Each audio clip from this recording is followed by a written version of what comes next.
Welcome back, everyone. It's Caleb over here at Darrell Walter Buick GMC. I have the Sierra EV behind me, and I'm going to be showing you how to use and make your Sierra EV have the automatic mirror folding when you lock it. So let's go for it. I hop it in, unlocking it as well. We'll go ahead and open your mirrors, and then you can press the button, lock it, close the mirrors, and then same thing vice versa. Key fob or on the vehicle door. So now as we hop in, going to go ahead and start it up.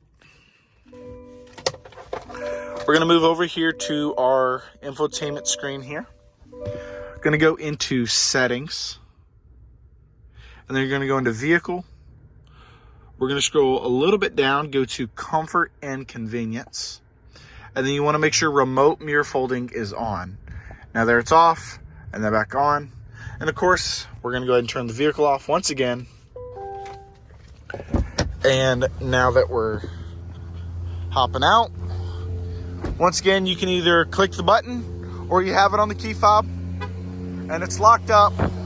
Makes it where you're going in and out of garages, or well, when you're in a garage or in nice and tight parking spaces, no one's door dinging you. You're not going to have to be concerned for it.